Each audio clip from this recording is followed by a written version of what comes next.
Bok ljudi, evo tražili ste, pitali ste da testiramo J5 2016, ima 5,2 inčni zaslon, malo je ovak deblji i teži, to je zbog baterije, ali ima svijetao, kvalitetan ekran. Više pogledajte u recenziji.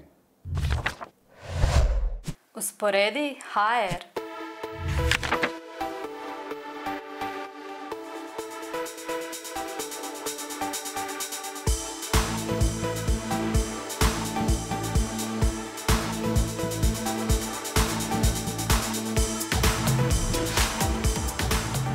Lijep uređaj, malo glomazan za moju ruku. A dobar je, mislim, izgleda mi ko tipični Samsung, ono. Malo mi čak tanko djeluje, možda bi nekakva futrolica dobro došla.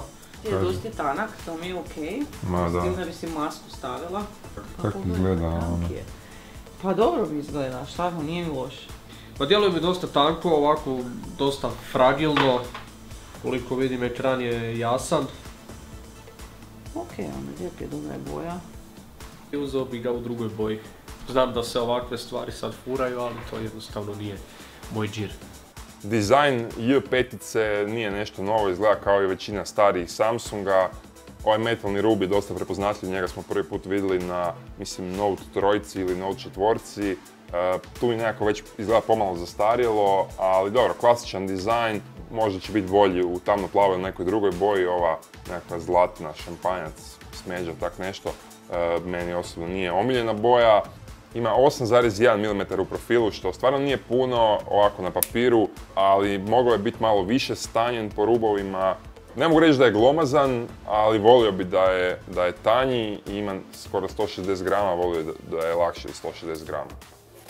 U džep će stati bez problema, neće vam smetati dok budete hodali, tako da evo, stvarno nije ni približno glomazan kao oni prije uređaji, ali jednostavno volio bi da je još tanji i lakši.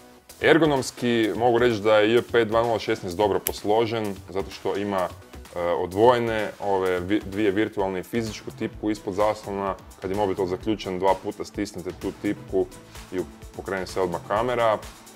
Također ova tu tipka za uključavanje sa strane je točno gdje mi palac sjeda, dosta je dovoljno izbočena, precizna je. I ove tipke za podlošnjavanje glasnoće su također dovoljno izbočene i precizne su. Uređaj ne klizi u ruci, tako da ergonomski što se tiče korištenja mislim da malo je veći, čak i za moje velike ruke, ali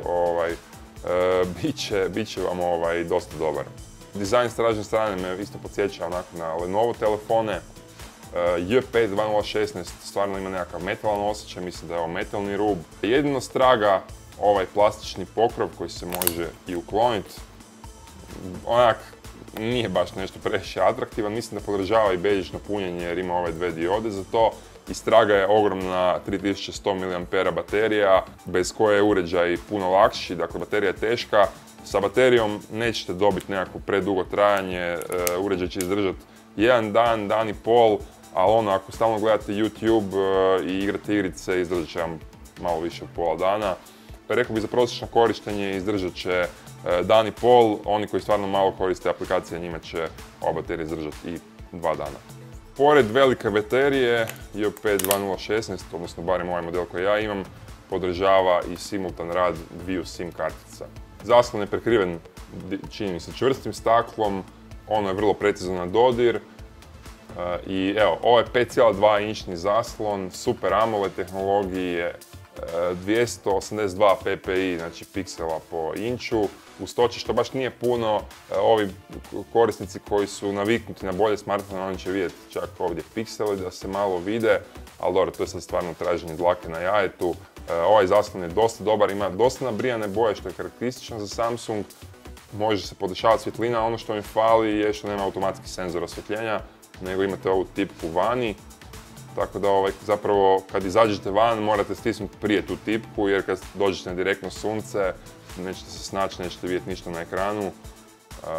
Tako da evo, to je recimo neki problem i rađe bih kupio neki skuplji mobitel koji ima senzor automatskog osvjetljenja. Virtualna tipkovnica, klasična Samsungova, ništa novo, ali ajmo ju pokazati. Znači evo, super je što nudi brojke na vrhu i tipke su dovoljno razdvojene, zarezi i točka su tu. Poprilično precizna tipkovnica, ja sam nekad fulao jer imam veće prste, tako da meni bi pasao i malo veći mobitel od ovoga, ali tipkovnica radi dobro. Ovo je najnoviji Android V6 Marshmallow, dakle najnovija inačica je gore instalirana, postavke baš i nisu previše pregledne, bilo bi dobro da su grupirane kao na LG-u, ovdje se malo teže snaći. No dobro, ova traka s vrha kad povlačite ove sve opcije i to, dosta jednostavno je koristiti to tu. Launcher, izbornik, ikone su velike, lijepe, možete ih poredati abecedno ili drugačije, ovo je multitasking. Klasično, lijepo, dizajnirano sučelje kao i kod većine Samsunga. Postoji također na ovom uređaju i jednostavan način korištenja, dakle standardni jednostavan način koji ima veće ikone, to je možda za starije ljude ili za one koji baš se ne snalaze među svim tim aplikacijama i tome, mogu odabrati jednostavan način i tu je sve nekako lakše posloženo. Mogu reći da sustav radi dosta brzo, iako je ovo Snapdragon 410 chipset, dakle nije nekakav spektakularan chipset, ali nije mi se nijedan put zablokirao, ni smrznuo, ni ništa, ni kamera se nije smrznula, stvarno čini mi se da je dosta brz, dobar chipset, iako je povoljan, tako da mislim da s tim nećete imati problema. Što se tiče igara, koliko je brz na Antutu benchmarku i tako dalje, pogledajte poseban video koji sam snimio, znači koliko je brz. Prednja kamera ima 5 megapiksela, stražnja ima 13 megapiksela, aplikacija kamere se brzo pokreće, daje dobre fotke, čak i u uvjetima slabijeg svjetla, nekad morate ukinuti više puta, ali za to pogledajte poseban test kamere u svim uvjetima, smo testirali da vidite kako rade kamere na ovom uređaju. I zvučnik se nalazi ovdje straga pored kamere, kad stavite mobitel na stol onda se zna utišat. Zvučnik je inače dosta glasan, a za to pogledajte isto poseban video koji sam snimio kvaliteta zvuka na J5 2016.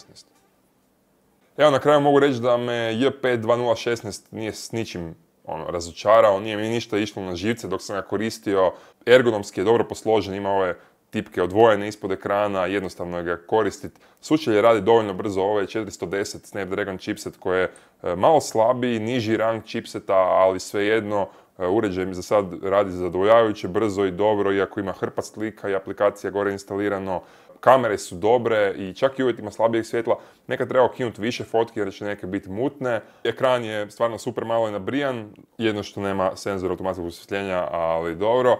Ono što mi se zapravo ne sviđa jedno je dizajn i činjenica da je malo deblji i teži u usporedbi sa najnovijim flagship modelima, ne deblji i teži kao 2 godine stari uređaji koji su stvarno naspram ovog debeli i teški. Ako vam je ok ovaj dizajn, ako ste primali Samsunga, navikli ste na to, mislim da nećete pogriješiti s ovim uređajem. Pretplatite se na naš kanal, pratite nas na YouTubeu, Instagramu, Facebooku, svugdje i pogledajte recenziju na Usporedi.hr. Vidimo se, bok!